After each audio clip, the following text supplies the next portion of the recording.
सतो मा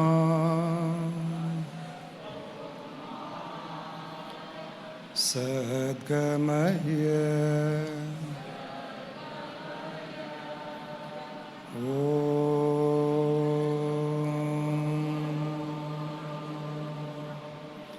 तमसो मा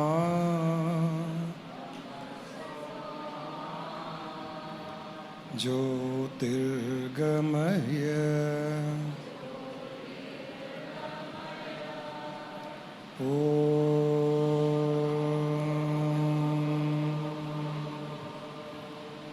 मृत्योर्मा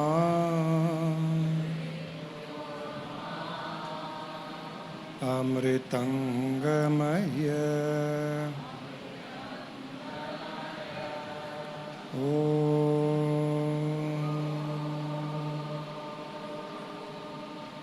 शांति शांति शांति ही।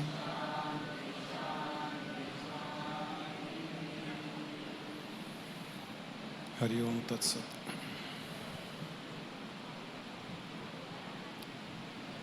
आज शोभा जी की षष्ठी पूर्ति के उपलक्ष्य में आप सबका अभिनंदन। हम सभी के जीवन में शोभा जी और गिरिराज जी का बहुत बड़ा रोल है। वैसे शोभा जी अन्नपूर्णा माता के नाम से जानी जाती है। इनको खिलाने पिलाने का बहुत शौक है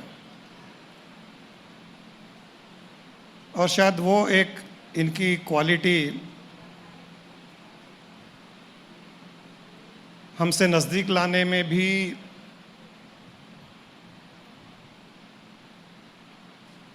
एक फैक्टर बन गया वो, क्योंकि हमारे गुरु से प्रथा चली आ रही है कि बलि को बकरे देने के पहले अच्छा खिलाओ पिलाओ उसे। बकरे की बलि के लिए उसको खिलाओ पिलाओ, मोटा ताज़ा करो, फूल माला पहनाओ, ड्रम बजाओ, डांस करो, तो बकरे को पता नहीं चलता है कि उसकी बलि दी जाने वाली है। जो बड़े संत हुए वो इसी प्रकार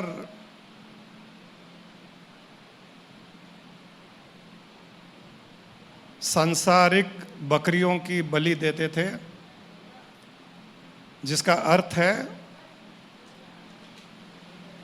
उनके संसार का मोह, संसार का जुड़ाव, उसकी बलि दे करके उन जीवात्माओं को आध्यात्मिक मार्ग में लगाते थे। ये आध्यात्मिक मार्ग की बलि कही जाती है। इसे बलि का अर्थ ये होता है,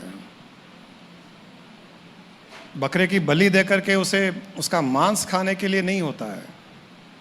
बलि दे करके हम जीवात्मा को अगली सीढ़ी पर ले जाने की कोशिश आध्यात्मिक गुरुओं की होती है। तो उस बलि के लिए बहुत आवश्यक है कि पहले उसे अट्रैक्ट करो, उसको खिलाओ पिलाओ, कुछ डांस दिखाओ, थोड़ा एंटरटेनमेंट करो। हमने भी समोसा से शुरू किया खाना पीना, अभी देखिए और क्या क्या है खाने पीने के लिए। और हर बार खिलाते हैं तो अगले बार प्रोग्राम में लोग ज़्यादा ही आते हैं, क्योंकि इन्हें पता है कि खाना पीना बहुत अच्छा होता है यहाँ पर। षष्ठी पूर्ति हिंदुओं के लिए बहुत एक बड़ा एक लक्ष्य, एक बहुत बड़ी उपलब्धि। यहाँ तक सांसारिक कार्य की पूर्ति होती है और शोभा जी को भी यही आज संदेश दिया जा रहा है कि 60 साल आपने संसार को दिए, आपने अपने कर्तव्य जिम्मेदारियों को बहुत अच्छी तरह से निभाया, बड़ों का आशीर्वाद प्राप्त किया, उस आशीर्वाद को, उस आशीर्वाद की शक्ति को अब यहाँ से अपनी आध्यात्मिक यात्रा के लिए उपयोग करें। तब तो माना जाएगा कि आपकी षष्ठी पूर्ति सही में षष्ठी पूर्ति थी और आपने उसका बहुत अच्छा सा उपयोग किया, वरना बड़ों का आशीर्वाद भी बेकार जाएगा। आपके जीवन में जो आपने कुर्बानियाँ दी, जितने लोग शोभा जी को जानते हैं ये बहुत अच्छी तरह जानते हैं कि इन्होंने अपनी इतनी कुर्बानी दी कि इन्होंने अपना अस्तित्व ही खो दिया। परिवार के अलावा बहुत कम लोग इन्हें जानते थे, क्योंकि इनके लिए आगे पीछे सामने ऊपर नीचे केवल परिवार और परिवार, सास की सेवा, अपने एक सीमा में जीवन बिताना बहुत मुश्किल कार्य है। सारी जवानी उसी में चली जाती, परंतु अभी तक इनकी जवानी नहीं गई है। ये आज भी बहुत खूबसूरत, 40 साल से ऊपर लगती नहीं है। इनको अच्छा नहीं लग रहा है मैं जब षष्ठी पूर्ति कह रहा हूं तो। हमारे जीवन का उद्देश्य है उस परमात्मा तत्व को जानना, उस परमात्मा तत्व को पहचानना। हमारे जीवन का उद्देश्य नहीं है कि यहाँ जीना, यहाँ खाना, यहाँ पीना, केवल अपने एंटरटेनमेंट, अपने मनोरंजन के लिए जीवन बिता देना। ये जीवन का उद्देश्य नहीं है। ये जानवरों के जीवन का उद्देश्य है, मनुष्य जीवन का उद्देश्य ये नहीं है।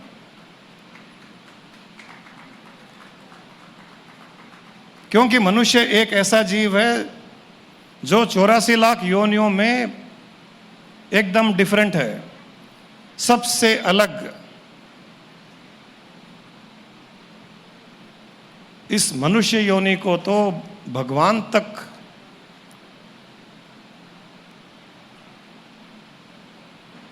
इतना मान देते हैं कि वो भी चाहते हैं कि हम मनुष्य योनि में आएं, और जो मनुष्य योनि में उपलब्ध है वो भगवान की योनि में भी उपलब्ध नहीं है। इतनी दुर्लभ इस योनि को माना जाता है। मनुष्य योनि ही है जिसमें आत्म तत्व रहता है और परमात्मा तत्व भी रहता है। मनुष्य योनि ही है जो उस परमात्मा तत्व को जान सकता है, और किसी योनि में उस परमात्मा तत्व को जानने की क्षमता, कैपेबिलिटी नहीं होती। इतना दुर्लभ है ये मनुष्य योनि। फिर भी हम इसे टेकन फॉर ग्रांटेड लेते हैं। अधिकतर लोग, ज़्यादातर लोग, 99% लोग इस मनुष्य योनि को मिसयूज, अब्यूज और टेकन फॉर ग्रांटेड लेते हैं। इतना टेकन फॉर ग्रांटेड तो एक जानवर भी नहीं लेता है।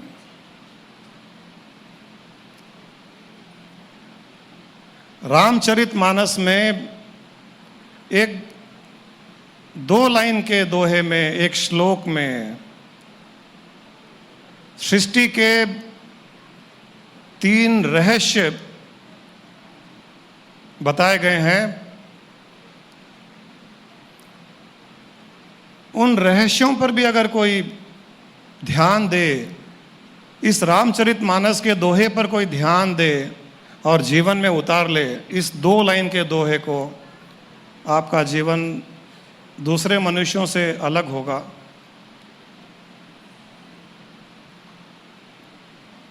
ईश्वर अंश जीव अविनाशी, चेतन अलम सहज सुख राशि।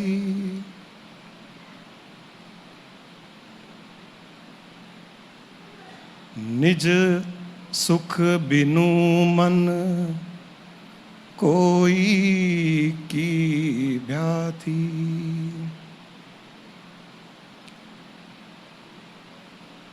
दो ही लाइन का दोहा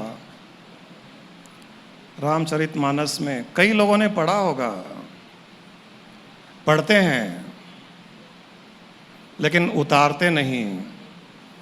रामचरितमानस पढ़ते हैं, गीता पढ़ते हैं, भागवत पढ़ते हैं, परंतु उनमें जो रहस्य होता है, उनमें जो सीक्रेट होता है, वो नहीं पकड़ते हैं। इस दोहे में कहा गया है, ईश्वर अंश ये जीव है।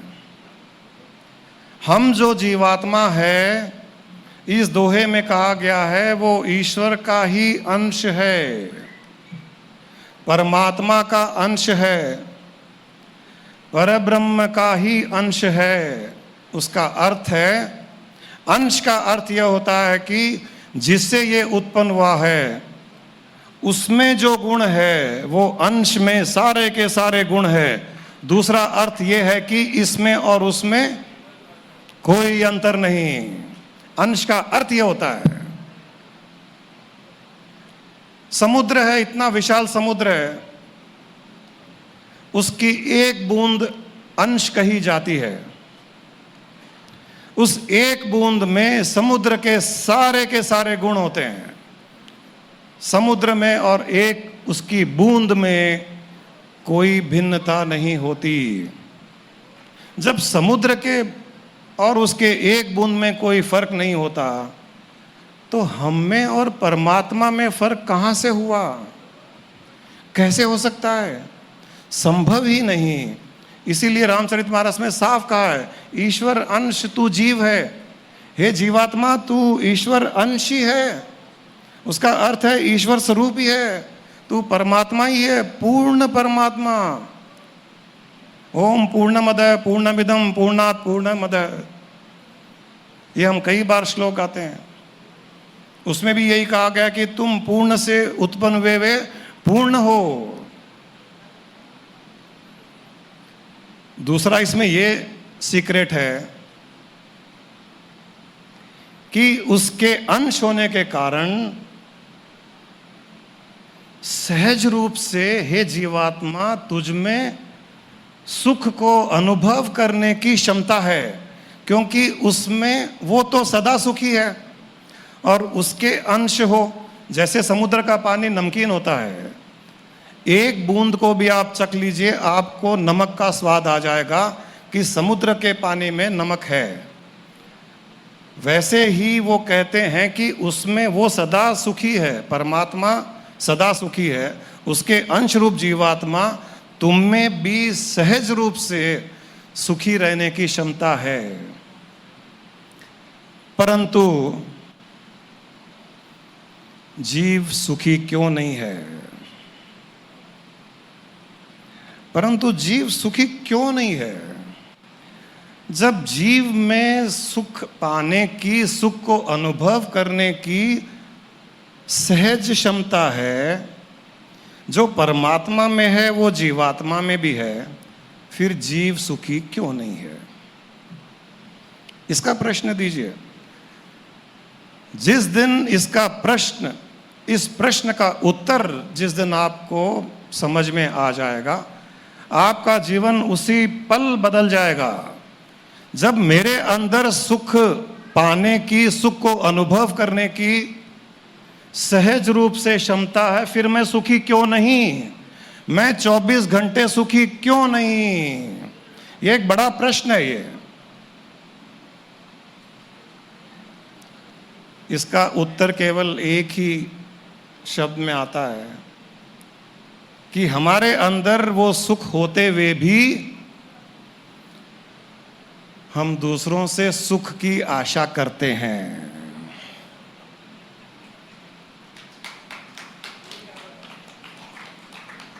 हम एक ही गलती करते हैं, केवल एक गलती करते हैं।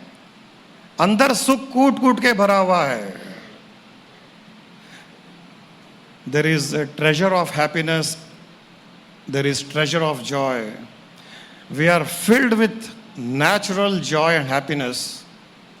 लेकिन हम केवल एक गलती करते हैं, सारा जीवन वो गलती करते हैं कि हम दूसरों से सुख की आशा करते हैं, इसलिए सुखी नहीं होते हैं।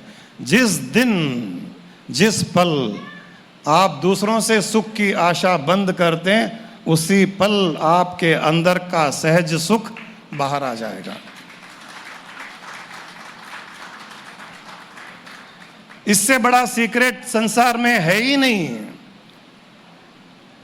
कई बड़े बड़े प्रोग्राम्स होते हैं, कई बड़े बड़े वर्कशॉप्स होते हैं, how to be happy, how to live a happier life, how to live a joyful life, secrets to live happier life, 11 secrets, 108 secrets, आदि आदि, इतना ही सीक्रेट है।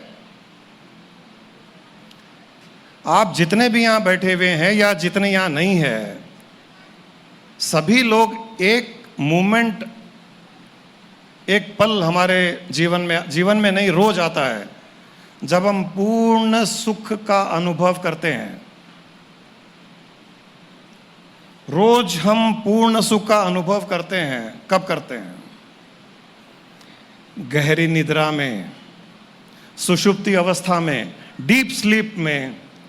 We are the happiest being, we enjoy that inner happiness. क्यों? क्योंकि वहां दूसरे से सुख की अपेक्षा है ही नहीं, इसीलिए यहां सीक्रेट आ गया है। When you are in deep sleep you don't expect any happiness from anybody, इसलिए आप सुखी हो। जागते ही आप दूसरों से सुख की आशा करते हो, ये सुख देगा, ये सुख देगा, पत्नी सुख देगी, पति सुख देगा, बच्चे सुख देंगे, माँ बाप सुख देंगे, हर किसी से सुख की आशा, यहां तक कि नौकर चाकर से सुख की आशा। वहीं हम मार खा जाते हैं। और तीसरा सीक्रेट इस दोहे में कहा गया है कि जब तक मन अपने अंदर के सुख को नहीं पाएगा तब तक वो कभी भी स्थिर नहीं रह पाएगा। मन अस्थिर क्यों रहता है? मन चंचल क्यों रहता है? मन हरदम कुछ ना कुछ विचार क्यों उत्पन्न करता है? वो सुखी नहीं है इसलिए करता है। जो मन सुखी है उसके मन में विचार उत्पन्न ही नहीं होते हैं। क्यों होंगे? नीड ही नहीं है। जो मन पूर्ण सुखी है वो पूर्ण शांत है। शांत मन में विचार उड़ते ही नहीं है। मन विचलित होता है, मन इरिटेट होता है, मन गुस्सा करता है, मन फ्रस्ट्रेट होता है। वो केवल इसीलिए कि वो कहीं ना कहीं दूसरों में सुख ढूंढ रहा है या दूसरे वस्तुओं में सुख ढूंढ रहा है। जो उसके अंदर है वो वहाँ ध्यान नहीं दे रहा है और बाहर ढूंढ रहा है, इसीलिए वो माया जाल में फंस जाता है।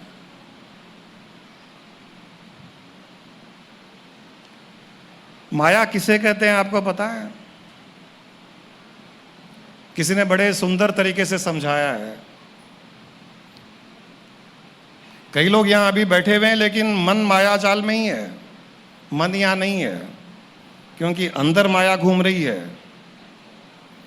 सत्संग में बैठे रहने के पश्चात भी माया में फंसे रहते हैं। और संत वो होते हैं जो माया में फंसे हुए दिखते हुए भी सत्संग है। सत्संग का अर्थ है सत्य के साथ में संग। ऐसे दिखता है कई बार संत भी माया में फंसा हुआ है। अरे ये क्या है? ये महाराजा चाट में चाट खा रहा है, ये मल्टीप्लेक्स में मूवी देख रहा है, ये नए नए रेस्टोरेंट में जा रहा है। ऐसे दिख रहा है वो माया में फंसा हुआ है, बिजनेस कर रहा है, ऑफिस जा रहा है। लेकिन ये सब करते हुए भी वो सत्य के संग में रह सकता है। वो तो संत हुआ। और दूसरे सत्संग में भी मन कहीं और होने के कारण माया में फंसे हुए हैं। इसीलिए कहा गया है जहां मन वहीं तुम। शरीर से कुछ फर्क नहीं पड़ता कहां बैठे हुए हो। मंदिर में बैठे हो करके भी मन और कहीं हो सकता है, और कहीं बैठे हुए जहां खाना पीना पार्टी वार्टी चल रही है, डांस चल रहा है, वहां शरीर होते हुए भी मन यहां हो सकता है। इसलिए शरीर से कुछ मतलब नहीं है कि आप शरीर को कहां ले जा रहे हो। मतलब यह है कि मन को कहां ले जा रहे हो, वो ध्यान दीजिए। शरीर जाए जहां जाना है जाए, मन कहां जा रहा है वो देखिए। उस मन को डायरेक्ट कीजिए। और मन वहीं जाना चाहिए जहां आप चाहते हो।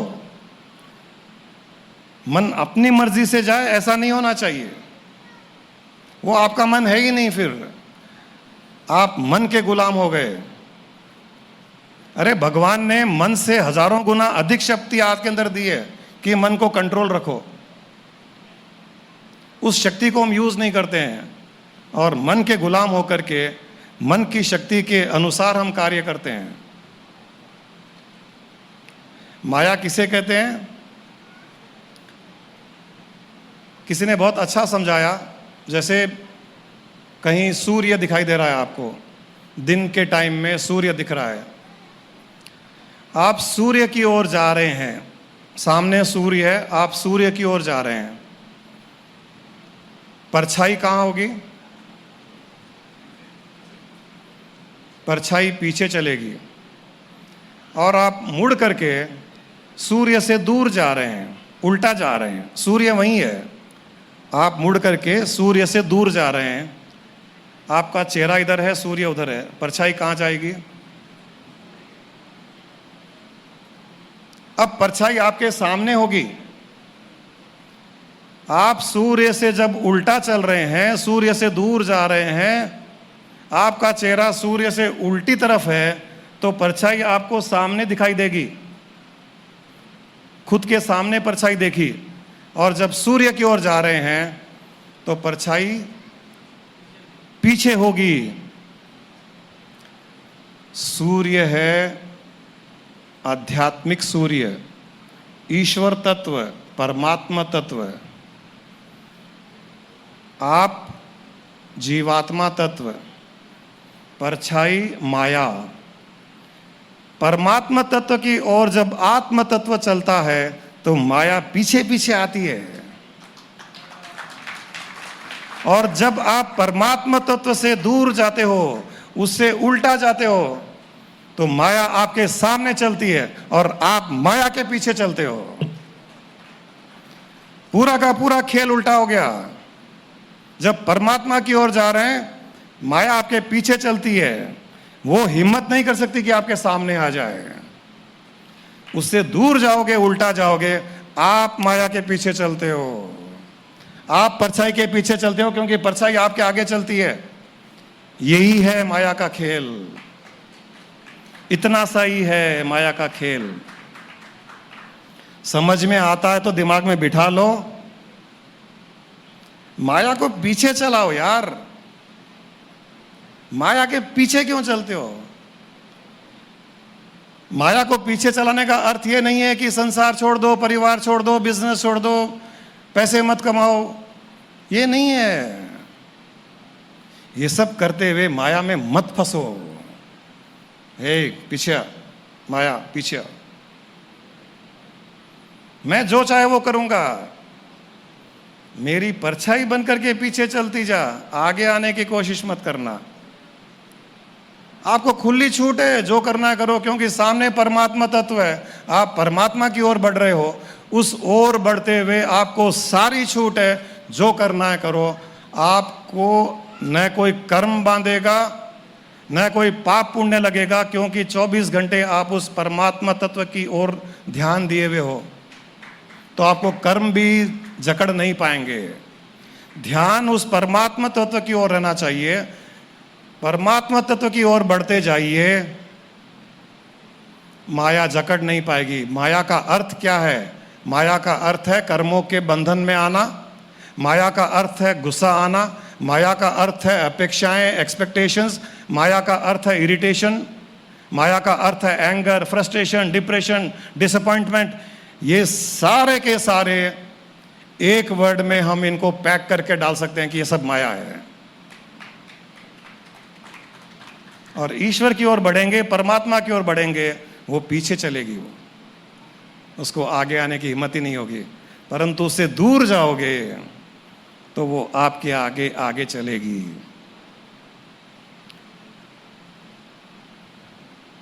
परमात्मा कहते हैं कि मैं और तुम, परमात्मा कह रहे हैं मैं और तुम दोनों तुम्हारे अंदर हैं, मैं भी तुम्हारे अंदर हूं और तुम भी तुम्हारे अंदर हो। भगवान ने कहा है कि मैं और तुम दोनों तुम्हारे अंदर है। तुमको जगा के रखोगे, मैं सोया हुआ रहूंगा। तुम मुझे जगा के रखोगे, फिर तुमको मुक्ति दे दूंगा। परमात्मा को जगाने का अर्थ है जो कुछ करें परमात्मा के निमित्त करें, परमात्मा के सरेंडर होकर के करें, उसी की आज्ञा के अनुसार करें। वैसे भी वो ही कर रहा है, आप कुछ नहीं कर रहे हो। ये लोगों की बहुत बड़ी गलतफहमी है कि हम कर रहे हैं। माया की सबसे बड़ी गलतफहमी और सबसे पहला ब्रांच माया का यही है कि मैं कर रहा हूं। यहीं से माया का बड़ा एक पेड़ शुरू होता है। मैं कर रहा हूं, और उस मैं के साथ में फिर मैं अच्छा कर रहा हूं, मैं बुरा कर रहा हूं, मैं पाप कर रहा हूं, मैं पुण्य कर रहा हूं, मैं सेवा कर रहा हूं, मैं गोदान कर रहा हूं, मैं पूजा कर रहा हूं, मैं ये कर रहा हूं, वो कर रहा हूं। ये जो एक ट्री का ट्रंक होता है वो मैं, मी, आई, और सारा का सारा माया का खेल इस मैं के साथ में ही जुड़ा हुआ है। तो भगवान कहते हैं जब तक तेरा मैं जागा हुआ है, मैं सोया हुआ हूं। जगा के रख ले, तेरे मैं को जगा के रख ले। कर्तापन के बोझ से मरता जा, मुझे क्या पड़ी है, क्योंकि मैं होगा वहां कर्तापन भी होगा। कर ले। तो भगवान भी क्या करता है, जब मैं जागा हुआ होता है तो भगवान उसको और सपोर्ट करता है। तो वो जब और मैं बढ़ता है, अरे मैं सक्सेसफुल हूं, मेरी जितनी बुद्धि किसी में नहीं है, मैं इतना अक्लमंद हूं, मैं इतना बड़ा व्यापार कर रहा हूं, मैं समाज में बहुत बड़ा पद लेकर के बैठा हूं। भगवान उसको और, जो मैं को जगा के रखता है उसको और मैं की फीडिंग करता रहता है। जैसे कई लोग व्यवहार में, जैसे मैं किसी की तारीफ करूं, अप्रिसिएशन करूं, प्रशंसा करूं, या आप किसी की अप्रिसिएशन करते हो, जब ज़्यादा करते हो तो आप कहते हो ज़्यादा मत चढ़ाओ, मुझे गिराओगे बाद में। हम कहते हैं चने के पेड़ पर चढ़ाओ, बाद में गिराओगे मुझे, मैं गिरूंगा बाद में। ज़्यादा चढ़ाओगे तो मैं ऊपर चढ़ जाऊंगा, फिर नीचे गिरूंगा। यही भगवान काम करता है, पहले मैं को बढ़ावा देता है, क्योंकि आपकी इच्छा है मैं को बढ़ाने की। तो भगवान बोलता है बढ़ा, मैंने ये काम किया, उसमें इतना सक्सेसफुल मिला, पता है मैंने क्या स्ट्रेटेजी अपनाई। अरे तुमको पता ही नहीं है, ऐसे हो रहा था, वैसे हो रहा था, मैंने ऐसी स्ट्रेटेजी अपनाई, फिर उसका रिजल्ट इतना अच्छा मिला। वाह, मैं, लोग बोलते हैं वाह वाह वाह वाह, मैं और बढ़ गया। अरे बिजनेस कंपटीशन मेरे से कोई कर ही नहीं सकता है, हमारे बिजनेस में 50 फैक्ट्रियां बंद है, मेरी अकेले की प्रॉफिट में चल रही है, मैं और बढ़ गया। लोग बोलते हैं वाह वाह वाह, आपका दिमाग तो एकदम, आप मेरे ख्याल से जहां लोग सोचना बंद करते हैं वहां आप सोचना शुरू करते हैं। हाँ, ऐसा ही कुछ है। और मैं बढ़ गया, भगवान उसको और एक सक्सेस देता है, बढ़ने दो। सबका एक टाइम आता है जब धड़ाम से हमटी डमटी के जैसे नीचे गिरते हैं। हमटी Dumpty sat on A wall, वो मेरे पोते के लिए रोज सुनता हूं तो मुझे ध्यान में आ रहा है। वो मोटा ताजा हमटी डमटी नीचे गिरता है, वापस उठ नहीं पाता। 20 लोग उठाने की कोशिश करते हैं, नहीं उठ पाता। वैसे ही हम हो जाते हैं, इतना ईगो बढ़ गया, इतना मैं बढ़ गया, गिरने के बाद उठना बहुत मुश्किल होता है। लोग सुसाइड कर लेते हैं, सहन नहीं होता है। अब बड़े बड़े एक्टर्स, बड़े बड़े बिजनेसमैन, मेरे पास एक लिस्ट है 52 सुसाइड केसेस की, जिसमें वो अपने अपने टाइम में मोस्ट सक्सेसफुल लोग थे। एक लिस्ट मेरे पास ही क्या, कई लोगों के पास होगी, वो मेल में सर्कुलेट होते, शायद केदारनाथ जी ने भेजी होगी किसी टाइम में। ये भेजते रहते हैं बेचारे, अच्छी अच्छी चीजें भेजते रहते हैं। मैं सरप्राइज हो गया, वो 50 साल, 60 साल, 70 साल पुरानी लिस्ट है जो आती जा रही है, टॉप नाम, उसके पीरियड में वो इंसान टॉप में था। बिजनेसमैन, साइंटिस्ट, एक्टर, सुसाइड किया उन्होंने। कभी सोचा है हमने कि क्यों किया उन्होंने? ये Humpty Dumpty sat on A wall, Humpty Dumpty had a great fall. वो ग्रेट फॉल सहन नहीं होता है। वो जब मैं बढ़ जाता है वो ग्रेट फॉल सहन नहीं होता है। ये जो कोई ध्यान रखे कि करता वही है, मुझे खाली उपयोग कर रहा है, मैं केवल निमित्त हूँ, मैं उसका मैनेजर हूँ, मैं उसका रिप्रेजेंटेटिव हूँ, तो कभी आपका फॉल नहीं आएगा। क्योंकि फॉल आ ही कैसे सकता है? आप परमात्मा की ओर बढ़ रहे हो, परछाई तो पीछे है। उसके लिए चाहे दुख की घड़ियां आए, सुख की घड़ियां आए, वो हर पल अंतर में मस्त रहता है, क्योंकि उसे पता है कि सुख का खजाना तो अंतर है। ये सिचुएशन, ये परिस्थिति अच्छी या बुरी मुझे कोई प्रभावित नहीं कर सकती है, क्योंकि परिस्थिति में या सिचुएशन में ताकत ही नहीं है हमको रुला सके। वो तो हमारी कमजोरी है कि हम रोते हैं।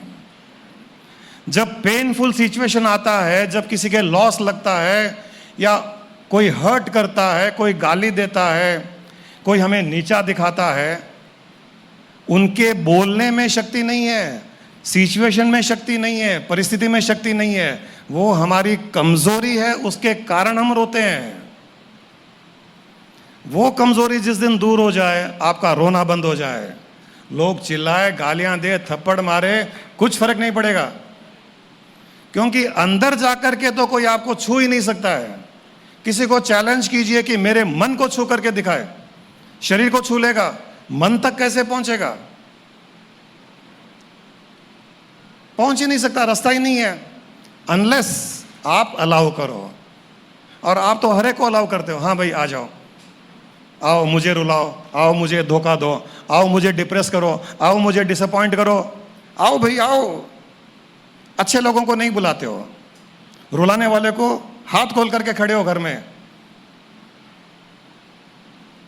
यह हमारी कमजोरी के कारण होता है। करता सब वही है, हमें ऐसा लगता है कि हम कर रहे हैं, उस लगने में हम फंस जाते हैं, हम करते कुछ नहीं है।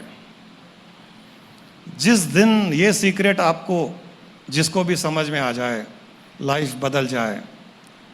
हमारे स्वामी जी कहते थे, let fate in its own ignorance, let fate in its own ignorance feel proud that it has made you a beggar, let fate in its own proud under its own ignorance feel proud that it has made you a beggar, but have firm conviction that the fate will face the defeat when you cannot make it feel so.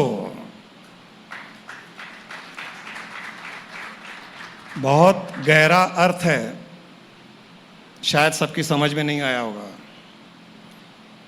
कि हमारी किस्मत, हमारा भाग्य हमें भिखारी बना सकता है, और भाग्य अपने ही अहंकार में ये फील कर सकता है कि मैंने इसे भिखारी बना दिया। परंतु आप उस पर हंसिए, विश्वास रखिए कि आप उस भाग्य को भी रुला दोगे जब आप भिखारी होने पर दुखी नहीं होगे, भिखारी होने पर रोगे नहीं आप, तब भाग्य रोएगा। किस आदमी को भिखारी बनाया? अरे तो रोता ही नहीं है। भाग्य ने बहुत मेहनत की आपको भिखारी बनाने की। उस भिखारी बनाने का अर्थ है रुलाने की, लोगों के कुछ क्रिटिसिज्म की, कुछ आपको ऐसी परिस्थितियां में डालने की। भाग्य ने बहुत कोशिश की, बहुत मेहनत की आपको रुलाने की। जब आप नहीं रोए तो भाग्य सोचता है यार किसको रुलाने की कोशिश की, फिर बोलता है कि छोड़ो इसको, छोड़ो ये बेकार आदमी है। दूसरे के पास चलते हैं जो जल्दी से रोने लग जाएगा। हम भी उसी को चिढ़ाते हैं जो चिढ़ता है, हम उसको रुलाते हैं जो रोता है। आप कभी भी किसी को नहीं रुलाने की कोशिश करो जो रोता ही नहीं है। आप उसको गालियां दो वो हंसता है, आप उसके ऊपर थूक दो वो हंसता है, आप थप्पड़ मारो वो हंसता है। आप थक जाओगे, उसको छोड़ करके चले जाओगे, दूसरे को पकड़ोगे जो ऐसे करते ही रोने लग जाएगा ना, आप उसको बार बार ऐसे दिखाओगे, वो रोएगा।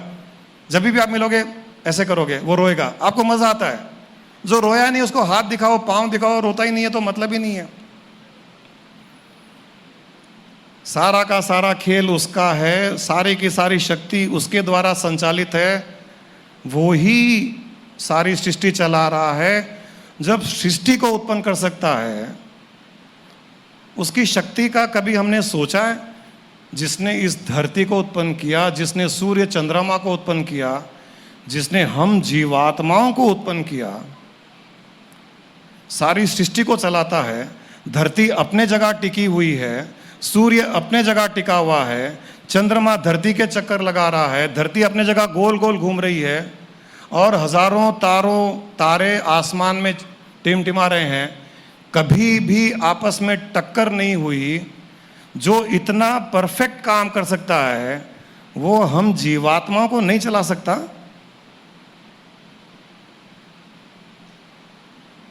इतनी सृष्टि, विशाल सृष्टि को चलाने वाला हमको नहीं चला रहा है?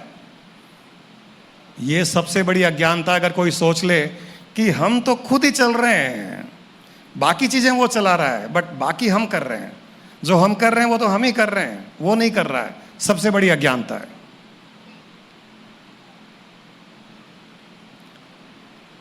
एक बार असुर और देवताओं के बीच में युद्ध हुआ, और जैसा अक्सर होता है असुर जीत जाते हैं, देवता हार जाते हैं। फिर देवताओं ने भगवान का आह्वान किया, प्रार्थना की कि हमें शक्ति दें, हम आपके समर्पित हैं, आपकी इज्जत का सवाल है, देवता हार जाएंगे तो लोग क्या सोचेंगे। ऐसे ऐसे उन्होंने देवताओं की स्तुति की, और फिर युद्ध हुआ। भगवान तो कोई आकर के शरीर से तो युद्ध करते नहीं है, कृष्ण ने भी नहीं किया, महाभारत में भगवान ने तो कुछ उठाया ही नहीं, शस्त्र अस्त्र उठाया ही नहीं। तो वैसे ही देवताओं ने प्रार्थना की और फिर युद्ध किया, देवता जीत गए। जैसे ही जीत गए, जश्न मनाने लगे, सेलिब्रेशन करने लगे। इंद्र ने कहा, देखो मैंने क्या क्या स्ट्रेटेजी अपनाई, मैंने कहा ऐसे करेंगे ऐसे करेंगे, सूर्य देवता तुम वहां रहना, अग्नि देवता तुम पीछे से वार करना, वायु देवता तुम ऐसे करना। अपनी स्ट्रेटेजी कितनी काम आई, और जोर जोर से सेलिब्रेशन मनाने लगे, नाचने लगे, भगवान को भूल गए। और रोज हम ये करते हैं, आप ध्यान दीजिए, हम रोज पूजा करते हैं घर में, रोज भगवान की आरती करते हैं, अगरबत्ती जलाते हैं। क्या मांगते हैं भगवान से? क्या कहते हैं? हे भगवान, अपना आशीर्वाद ऐसे ही बनाए रखना, हे भगवान सुरक्षा देना, हे भगवान ऐसे ही काम को आगे बढ़ाना।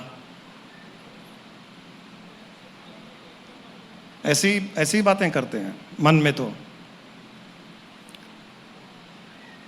अरे कल जो प्रॉफिट हुआ, कल जो अच्छा काम हुआ, वो आपने किया?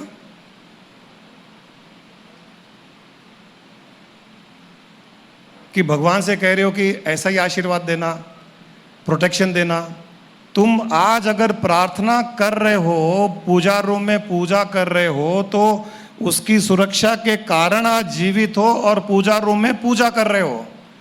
भगवान से ये क्यों नहीं कहते कि भगवान आपका बहुत बहुत धन्यवाद, हे ईश्वर तुम्हारा आभार प्रकट करता हूं कि तुमने मुझे आज भी जिंदा रखा, हे ईश्वर तूने कल जो अच्छा प्रॉफिट किया उसके लिए धन्यवाद। ये कोई नहीं कहता है। ऐसे ही सुरक्षा बना के रखना, ऐसे ही प्रॉफिट देते जाना, ऐसे ही काम बढ़ाते जाना, ऐसे ही बड़ा बंगला देते जाना। ये कोई नहीं कहता कि कल जो हुआ, परसों जो हुआ, 1 साल के पहले जो हुआ, 10 साल में जो आपकी प्रगति हुई, 50 साल में जो प्रगति हुई, उसका किसने आभार प्रकट किया, किसने ग्रेटिट्यूड ऑफर किया? कितने लोग करते हैं ग्रेटिट्यूड ऑफर कि भगवान बहुत बहुत शुक्रिया जो आज तक आपने दिया, इतना दिया वो ही बहुत है भगवान, और क्या मांगूं? अगर और मांगूं तो मुझसे बड़ा भिखारी संसार में नहीं। कभी ऐसे कहने की हिम्मत पड़ी आपकी? जिस दिन ये हिम्मत पड़ेगी कि भगवान बहुत दिया तूने, अगर मैं और मांगू तो मुझसे बड़ा भिखारी और बदनसीब संसार में कोई नहीं होगा। मैं तेरा आभार प्रकट करता हूं, मुझे इतना दिया, उसको भोगने के लिए अच्छा शरीर दिया, अच्छा परिवार दिया, और आपको तो केवल रोज पूजा और आरती करने के समय केवल और केवल भगवान का धन्यवाद और आभार ही प्रकट करना चाहिए। और कुछ मांगना मतलब सबसे बड़ा जुर्म है, वो सबसे बड़ा पाप कर्म है, उसका आभार प्रकट नहीं करना। तो वहां पर जश्न मनाने लग गए देवता लोग, भूल गए कि भगवान की प्रार्थना की थी उसके बाद जीते हैं। सेलिब्रेशन कर रहे हैं, डांस कर रहे हैं। तो भगवान ने कहा कि चलो ठीक है, इनको थोड़ा सा अपनी एग्जिस्टेंस का भी बताना चाहिए, ईगो कम करना चाहिए। तो वो एक यक्ष रूप से आ गए वहां पर, बहुत सुंदर यक्ष रूप से, एकदम ग्लो करते हुए, डिवाइन, चारों ओर दिव्य ऑरा।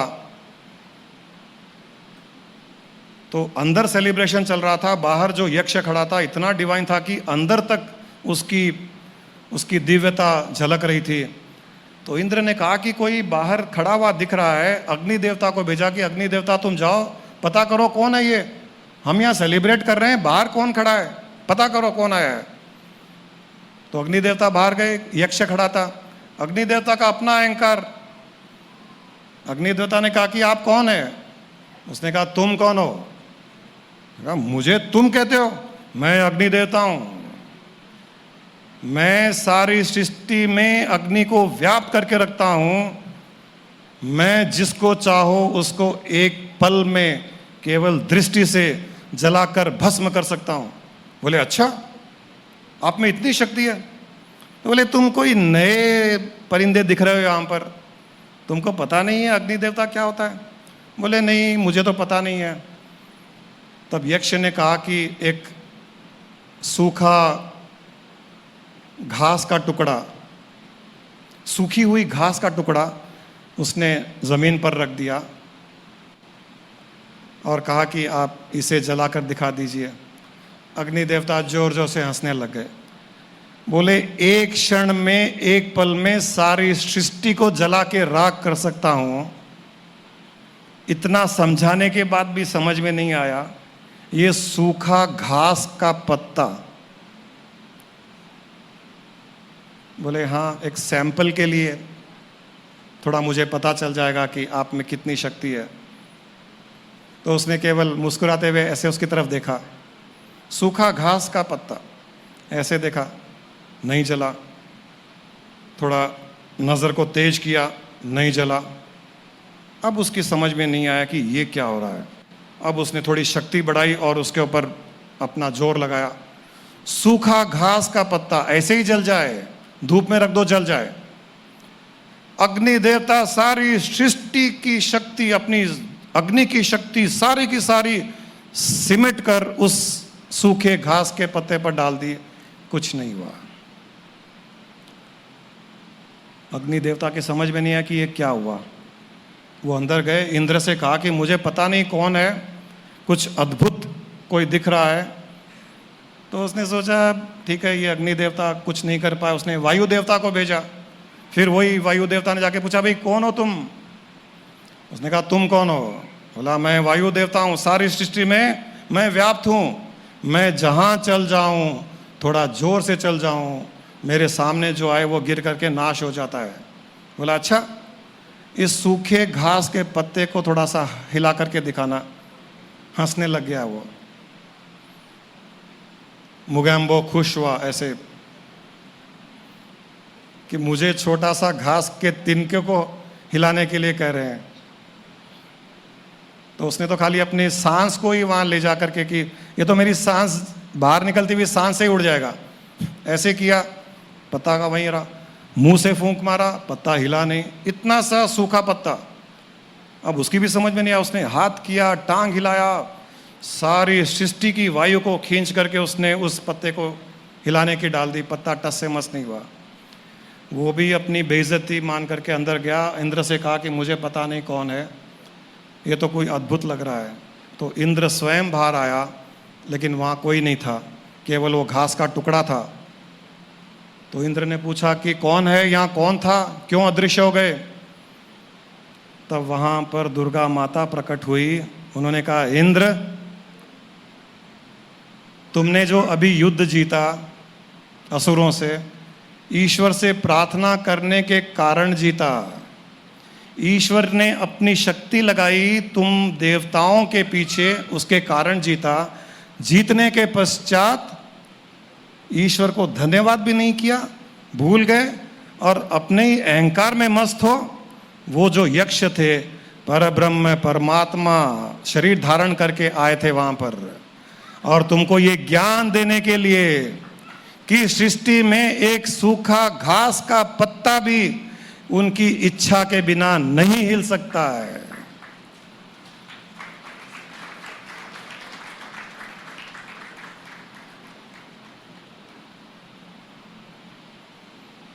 और ये सत्य है। हमारा ईगो चाहे माने या न माने, ये हम पर निर्भर करता है। और जब ईगो नहीं मानता है, ईश्वर खुश होता है। ईश्वर खुश होता है जब हमारा ईगो ये बात नहीं मानता है और मैं ही कर रहा हूं ऐसा जब सोचते हैं, तो भगवान खुश होता है। क्यों खुश होता है? उसको खेलने के लिए थोड़े खिलौने मिल गए, हम खिलौने बन जाते हैं उसके हाथ में। वो खेलता है हमारे साथ, उठाता है उठाता है उठाता है, पटकता है, हंसाता है हंसाता है, रुलाता है, खेलता है उसे। उसको भी चाहिए ऐसे। जो लोग उसकी सत्ता को नहीं माने, उसको चाहिए, और आप उसकी माया में फंस जाते हो। यहां कोई आया है आपको माया से निकालने के लिए। मुझे पता है, मुझसे वो बहुत दुखी है और मुझे श्राप भी देता है ऊपर बैठा बैठा, क्योंकि थोड़े खिलौने मैं खींच रहा हूं उससे। वो इन खिलौनों से तो नहीं खेल पाएगा, लेकिन मुझे भी उसका डर नहीं है। क्योंकि मुझे उसका डर क्यों नहीं है? मुझे यानी किसी भी संत को, साधु को, एनलाइटेंड बीइंग को, ब्रह्म ज्ञानी को या भगवान के भक्त को भगवान से डर नहीं लगता है। जब वो कोई अच्छा कार्य कर रहा है, किसी जीवात्मा की उन्नति कर रहा है, और उसको लगता है कि थोड़े भगवान मुझसे नाराज हो रहे होंगे, तो भी वो भगवान को चैलेंज करता है, क्योंकि वो भगवान से भी उत्तम माना जाता है।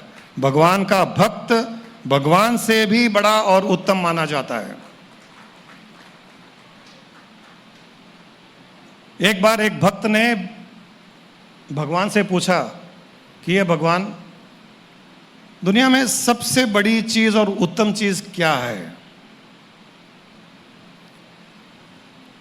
भगवान ने कहा कि देखो भक्त, वैसे तो धरती बहुत बड़ी है, उत्तम है, यहाँ पर इतने जीव जंतु रहते हैं, पेड़ पौधे हैं, इतना इतना सुंदर दृश्य है। धरती वैसे उत्तम है, बड़ी भी है, तो ये बड़ी है। फिर भगवान ने कहा कि नहीं, धरती भी समुद्र से ढकी हुई है, क्योंकि यहाँ भी 70% ओशन है, सी है। तो धरती को ढकने वाला धरती से बड़ा हो गया, तो वैसे देखा जाए तो समुद्र ही बड़ा है। तो भक्त ने कहा कि अच्छा, बात तो सही है। भगवान ने कहा नहीं नहीं भक्त, समुद्र भी बड़ा नहीं है। भक्त ने पूछा कि फिर बड़ा क्या है? उन्होंने कहा कि समुद्र भी बड़ा नहीं है, क्योंकि एक बार अगस्त ऋषि ने सारी धरती के समुद्र का पानी पी लिया था। तो समुद्र से बड़ा कौन हुआ? अगस्त ऋषि हुआ। ओ, अगस्त ऋषि सबसे बड़े और सबसे उत्तम। बोले वैसे तो बड़े और उत्तम है, लेकिन वो भी बड़े और उत्तम नहीं हुए, क्योंकि इस इतने विशाल आकाश में ऊपर से जब देखेंगे तो अगस्त ऋषि भी एक छोटे से टिमटिमाते हुए तारे के जैसे ही दिखेंगे। तो वैसे तो वो भी बड़े नहीं हुए, उनसे बड़ा ये इतना विशाल आकाश मंडल बड़ा हुआ। भक्त ने कहा ये भगवान आपने सही कहा कि सबसे बड़ा और विशाल तो आकाश मंडल है। फिर भगवान ने कहा, भगवान भी बहुत चाल चलते हैं ऐसे। मुझे भी कई बार लोग कहते हैं आप बहुत घुमाते हैं। मैं क्या करूं, मैं तो भगवान का अंश हूं। जब वो घुमा सकते तो मैं क्यों नहीं घुमाऊं किसी को। जब भगवान अपनी माया फैलाते हैं तो अंश भी तो माया ही फैलाएगा। तो भगवान ने कहा कि वो आकाश मंडल भी विशाल और बड़ा नहीं है, क्योंकि जब वामन अवतार हुआ था भगवान विष्णु का, तब उन्होंने एक पांव में सारे आकाश मंडल को नाप लिया था। तो मतलब आकाश मंडल से बड़ा भी विष्णु हो गया। भक्त ने कहा वाह ये बात तो आपने कही, आखिर में मैं यही तो सुनना चाहता था कि सबसे बड़ा तो ईश्वर ही होगा, सबसे बड़ा तो भगवान ही होगा। बोले हाँ देखो, एक पांव में इतने विशाल आकाश मंडल को नाप लेना, उससे बड़ा और कौन हो सकता है। बोले हे भगवान, मुझे मेरे प्रश्न का उत्तर मिल गया। फिर उन्होंने और एक पत्ता फेंका भगवान ने। बोला नहीं नहीं भक्त रुको, वो भी सबसे बड़ा और उत्तम नहीं है। अब इसका माथा ठनका भक्त का। बोले ये क्या बात हो गई, वो ईश्वर भी सबसे बड़ा उत्तम नहीं है। बोला हाँ वो भी नहीं है। तो भक्त ने पूछा फिर कौन है, आप क्यों कंफ्यूज कर रहे हो। मैं तो सोचा कि भगवान में क्लैरिटी होती है। लोग कहते हैं गुरुओं में क्लैरिटी होनी चाहिए, लेकिन गुरु भी ऐसे घुमाते फिराते हैं। तो फिर अपनी बुद्धि से लोग जजमेंट करते हैं, ये सही गुरु है, नहीं है, ये गलत गुरु है, अभी तक ये गुरु जानकार नहीं है। तो भगवान ने कहा कि नहीं, वो भी सबसे श्रेष्ठ और उत्तम और बड़े नहीं है। उन्होंने एक पांव में सारे विशाल आकाश मंडल को नाप लिया, लेकिन वो भी अपने भक्त के हृदय में छोटे से स्थान में रहते हैं, इसलिए उससे बड़ा उनका भक्त हुआ। जो किसी के हृदय में छोटे से स्थान में रहता है और जो उसको अपने हृदय के छोटे से स्थान में रख सकता है, वो उससे बड़ा हुआ ना। तो इस सृष्टि में भक्त से बड़ा कोई नहीं, संत से बड़ा कोई नहीं, एनलाइटेंड बीइंग से बड़ा कोई नहीं, ब्रह्म ज्ञानी से बड़ा कोई नहीं। ये भगवान खुद अपनी वाणी से कहते हैं, ये किसी की बनाई हुई चीज नहीं है। कि वो जो सृष्टि को उत्पन्न करता है, सृष्टि को चलाता है, सृष्टि का संहार करता है, फिर सृष्टियां उत्पन्न करता है, वो स्वयं इस हृदय में एक छोटे से स्थान में बसता है। तो आप कितने बड़े हो गए, उससे भी हजारों लाखों गुना उससे बड़े हो गए। भगवान कहते हैं तुम इस सीक्रेट को रियलाइज करो, अपना अहम छोड़ो और मेरी ओर मुड़ जाओ, फिर देखो जीवन जीने का आनंद। अरे सारी सृष्टि को रचने वाला तुम्हारे हृदय में बसा हुआ है, तुम सृष्टि के छोटे मोटे कंकरों को ढूंढने में लग गए। जो धरती को, सूर्य को, चंद्रमा को बनाने वाला तेरे हृदय में बैठा हुआ है, इतने बड़े बड़े विशाल प्लैनेट्स क्रिएट कर सकता है, तू ये छोटे मोटे कंकरों में ये खेल क्यों खेल रहा है। मेरे साथ मिल जा, अपन दोनों मिलके बड़ा खेल खेलते हैं।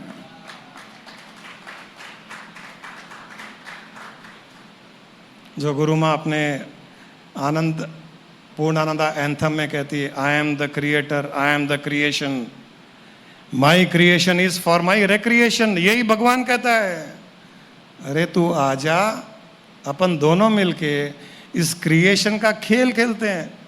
तू भी मस्त रहे, मैं भी मस्त रहता हूँ, बाकी जिसको फंसना है फंसने दे, तू चिंता क्यों करता है।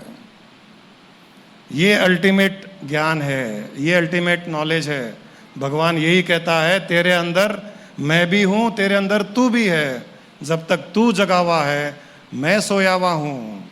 जब तू मुझे जगा लेगा तब तेरी कोई आवश्यकता नहीं, तेरी कोई जिम्मेदारियां नहीं, तेरे कोई कर्तव्य नहीं, तुझे कोई कर्म बांध नहीं सकते। तू जीवन भर जीवन मुक्ति का आनंद लेते हुए इस सृष्टि का अनुभव कर, इसे एंजॉय कर। ये भगवान कहते हैं। तो हमारे जीवन का उद्देश्य एक ही है, उस परमात्मा को जगाए रखना और मैं को सुला करके रखना।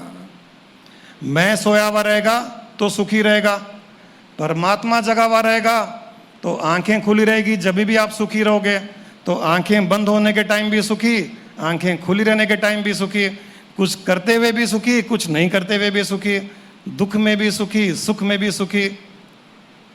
जब दुख में, सुख में, परेशानी में सुख ही सुख है, फिर तो दुख सुख आदि का कोई अस्तित्व ही नहीं रहा, जीरो अस्तित्व उन सबका।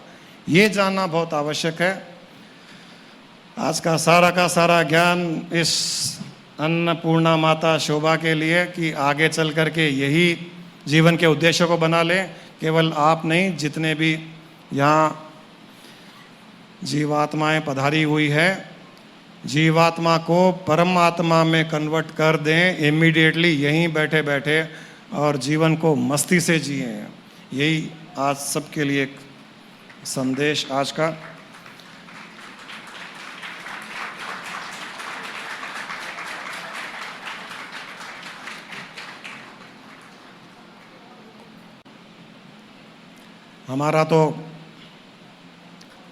हमारा सारा जीवन हमने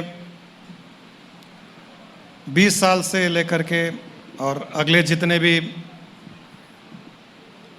जितने भी साल स्वामी जी की कृपा से ये शरीर जिंदा रहेगा, तब तक हमने तो अपने आप को इसी कार्य के लिए लगा दिया है कि जीवात्माओं को परमात्मा में कन्वर्ट करना है, और उसी उद्देश्य की पूर्ति के लिए ये आश्रम बना हुआ है। यहाँ कई जीवात्माएं परमात्माएं बनने वाली है, ये मेरी गारंटी है। और जो यहाँ रेगुलरली आएगा, यहाँ ध्यान करेगा, यहाँ सत्संग में आएगा, इस स्थान का उपयोग करेगा, उसके अंदर का परमात्मा बहुत जल्दी जाग जाएगा। जीवात्मा बन करके रोते धोते जीवन बिताने की कोई आवश्यकता नहीं है। आपके अंदर बहुत सुकून, बहुत सुख, आनंद कूट कूट कर भरा है, दिव्यता भरी हुई है। उस आईने के ऊपर थोड़ा मैल, थोड़ा कचरा लगा हुआ है, उसे साफ करने की आवश्यकता है। वो जैसे ही साफ हो जाएगा, आपके अंदर का परमात्मा आपके अंदर प्रकट हो जाएगा, और वो कार्य यहाँ होगा, हम करेंगे। हमारा संकल्प है, आप अपने संकल्प को हमारे संकल्प के साथ में जोड़ दीजिए, फिर हमको कोई नहीं रोक सकता है। मुझे केवल आपसे एक ही चीज चाहिए और कुछ नहीं चाहिए। पहले समोसा चाय चाहिए, बीच में आपका एक संकल्प चाहिए कि हमारा संकल्प भी आपके संकल्प के साथ में हमने जोड़ दिया है, और उसके बाद में थोड़ा सा खाना पीना चाहिए और कुछ नहीं चाहिए। इतना आप कर दीजिए, फिर मस्ती से आपका जीवन जिए और खुश रहिए। बहुत बहुत धन्यवाद आप सबका।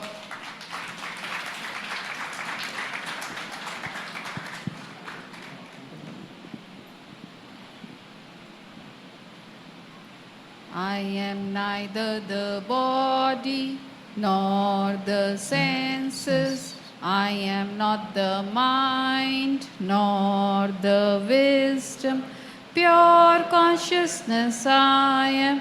I am the formless Chidananda Rupo. Shivoham, Shivoham, Chidananda Rupo. Shivoham, Shivoham. I am not in bondage nor seeking liberation. I am not in tension nor in the stress. Pure consciousness I am. I am the formless Chidananda Rupo. Shivoham, Shivoham, Chidananda Rupo. Shivoham, Shivoham.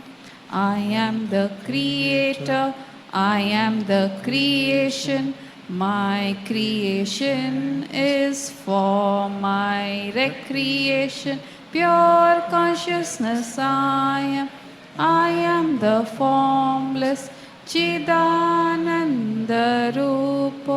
शिवोऽहं शिवोऽहं चिदानन्दरूपो शिवोऽहं शिवोऽहं चिदानन्दरूपो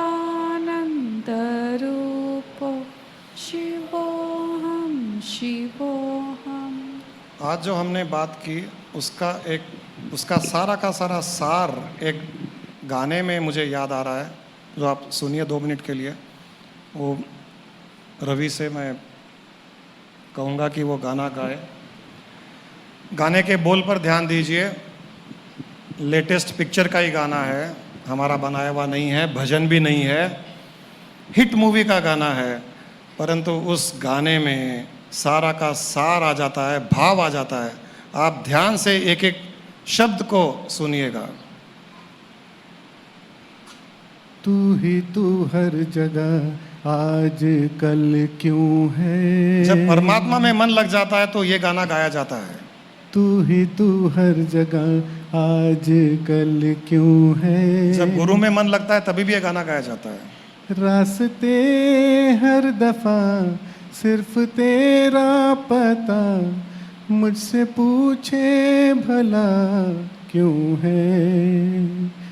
ना मैं अपना रहा ना किसी और का, ऐसा मेरे खुदा क्यों है। हो तू ही तू हर जगह आज कल क्यों है। भक्ति में इतना भाव बन जाता है कि हर जगह वो दिखता है। ज्ञान निधि ध्यासन के द्वारा वो दिखता है। फिर आदमी कहता है कि मैं क्या करूं, सब जगह तू ही तू दिख रहा है। पत्नी में तू, पति में तू, दुश्मन में भी तू, मालिक में तू, नौकर में तू, जहाँ जाऊं तू ही तू दिख रहा है। क्या हो गया है मुझे?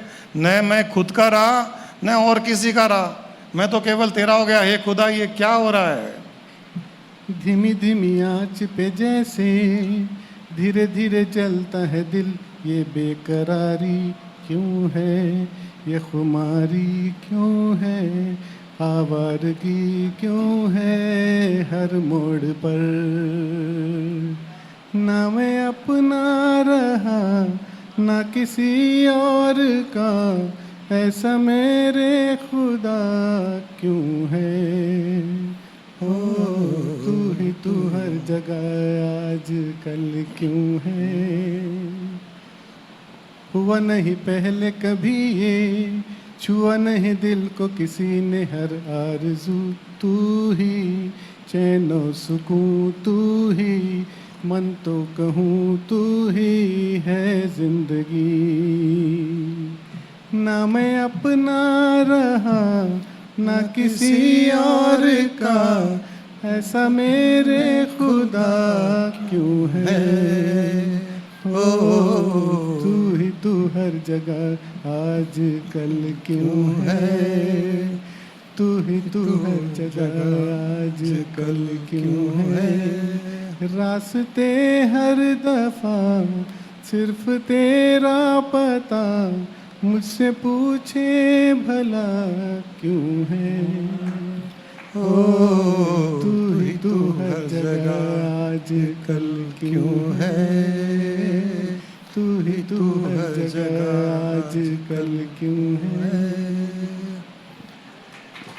ये भाव बना लीजिए, जीवन का आनंद कुछ और ही होगा। मैं खत्म, तू ही तू हर जगह है।